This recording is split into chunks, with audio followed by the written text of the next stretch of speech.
அனைவருக்கும் வணக்கம். லட்சுமிகாந்தன், முன்னாள் முதன்மை கல்வி அலுவலர். அனுபவத்தில் ஒரு பதிவு.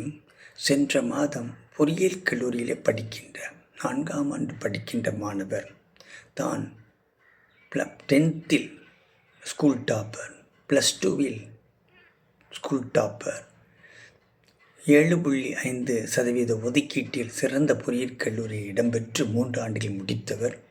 4ஆம் ஆண்டு செல்கின்ற பொழுது பிளேஸ்மெண்ட் இன்டர்வியூ என்று வருகின்ற பொழுது ஆங்கிலத்தில் புலமை, தன்னம்பிக்கை இல்லை, உதவி செய்ய முடியுமா என்று என்னை தொடர்பு கொண்டார்கள். இது பொதுவாகவே உண்மை. அரசு பள்ளிகளில் படித்து 12 ஆண்டுகள் படித்து வெளியே செல்கின்ற 80% மாணவர்களுக்கு மேல் அடிப்படை ஆங்கிலம் இல்லை என்பது கசப்பான, வேதனை தரக்கூடிய, மறைக்க முடியாத உண்மையாகும்.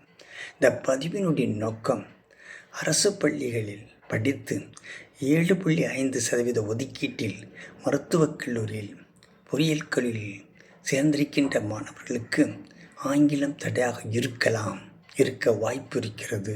ஒரு சிலர் விதிவிலக்காக இருக்கலாம்.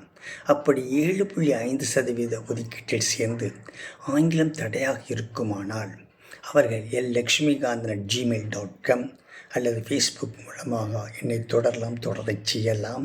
அவர்களுக்கு 3 வாரம் பயிற்சி கொடுத்து அவருடைய ஆங்கிலத்திறனை வளர்க்க முடியும், ஆங்கில தன்னம்பிக்கையை வளர்க்க முடியும்.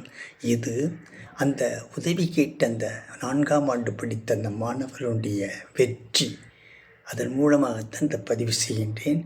3 வாரம் பயிற்சிக்கு பின்பு அவர்கள் எந்த பிளேஸ்மெண்ட், எந்த இன்டர்வியூவும் சந்திக்கக்கூடிய ஆங்கில புலமை பெற்றார்கள் என்பதை மகிழ்ச்சியுடன் தெரிவித்துக் கொண்டு இந்த பதிவினை பதிவு செய்கின்றேன். LakshmiKandan@gmail.com ஃபேஸ்புக் மூலமாக தொடர்பு கொள்ளலாம்.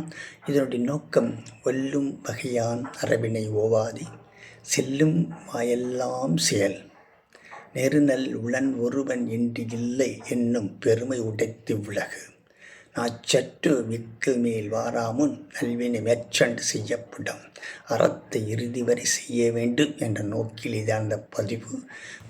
நன்றி, வணக்கம்.